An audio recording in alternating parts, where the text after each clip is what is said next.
ঠিক আছে, ঘুম থেকে আমি কি খাবো করিনি আজ কিন্তু। Good morning. আজ অনেক লেট হয়ে গেছে, ঘুম থেকে উঠতে উঠতেই বেজে গেছে 8:30 9টায় জিমে যাওয়ার কথা, বাট এখানেই অলরেডি 9:15 যে চেস্ট ওয়ার্কআউট আছে। সো গাইস সকাল থেকে একটাও ভিডিও করতে পারিনি কারণ প্রচুর লেট হয়ে গেছে। চলো এখন জিমে যাই, জিম থেকে এসে তোমাদের সাথে দেখা হচ্ছে। আসছি।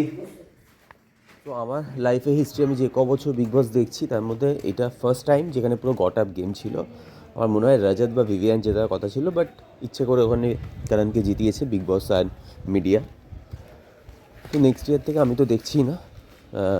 আমি বলবো যে তোমরা কেউ দেখো না প্লিজ, বাইসড গেম, অ্যান্ড সিরিয়াসলি বলছি।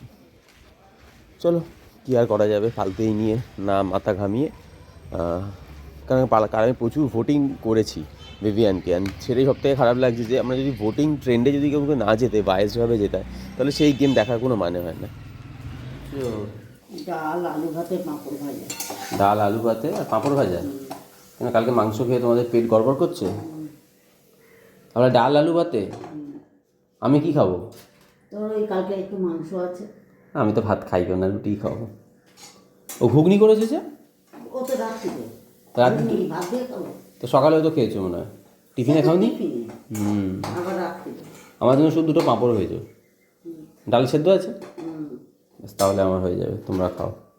তো চলো, টেবিলে দেখলাম দুটো বাটি চাপা দেওয়া, আর বাটি চাপা দেওয়া মানে আমার তো নিশ্চয়ই এর ভেতরে কিছু খাবার দাবার আছে। তো দেখলাম মায়াপুরের প্রসাদ আছে গজা, তার সাথে আছে নবদ্বীপের ক্ষীর দই। ও ভাই সাহ, মুখে দেওয়া মাত্রই তো মিলিয়ে গেল, বেশ ক্ষীর খেতে, কিন্তু ভালোই লাগলো। কিন্তু জিম থেকে এসে বহুত খিদেও পেয়েছিল, ভালো খেতে। নো ডাউট নবদ্বীপের ক্ষীর দই কিন্তু আমার ওভারঅল ভালোই লেগেছে, বাট সত্যি কথা বলবো, দই যে জিনিসটা সেইটা মনে হয়নি আমার, বেশি মনে হয়েছে যেন ক্ষীর খাচ্ছি। আজকে এটা অন্যরকম লাগছে না, চুলটা এখনও শুকোয়নি, আজকে ড্রায়ার ইউজ করিনি। কারণ আমি না রোজ রোজ ড্রায়ার ইউজ করলে চুল না খুব ভালো, মানে একদম হয়ে যায়। মানে দেখো আমার চুলগুলো কিন্তু এমনি ঠিক আছে, আমার চুলের এখনও ডেন্সিটি কিন্তু খুবই ভালো আছে, ঠিক আছে। সো বেশি ড্রায়ার ইউজ করলে আমার মনে হয় চুলের যে স্কাল্পের যে এগুলো সেগুলো নষ্ট হয়ে যায়। তো সেই জন্য ড্রায়ারটা কম ইউজ করি। তো আজকে চুলটা ন্যাচারালি রেখে দিয়েছি, এখন বেশি বাজেনি, 1টা বাজে। তো এখন চলো রুটি করে নিই, আজকে ভাত খাবো না। চিকেন আছে একটু কালকের, আর আজকে সব থেকে একটা ভালো জিনিস বানিয়েছে, দেখিয়ে দিচ্ছি, বাট চলো রুটিটা বানিয়ে নিই আগে। সো শীতকাল বলে তো দেখছো তোমরা, প্রতিদিন এটা ওটা খাওয়া হয়ে যাচ্ছে, মানে আমার ডায়েটের সত্যানাশ অলরেডি হয়ে গেছে। বাট এইবার কিন্তু আমাকে ফুল টু ডায়েট করতেই হবে, বাট কিছুতেই বুঝতে পারি না, যখনই ভাবি ডায়েট করবো কোনো না কোনো অকেশান, কোনো না কোনো ইনভিটেশন চলেই আসে। মানে কবে যে এই শীতকালটা যাবে এবং কবে যে প্রাণ খুলে একটু ডায়েট করতে পারবো বুঝতে পারছি না। তো আজকে রুটি করতে চলে এসেছি, কারণ এবার থেকে ভেবেছি দুপুরে রুটিই খাবো আর ভাত খাবো না। ঠান্ডা আগুনটা ভালো লাগছে কিন্তু।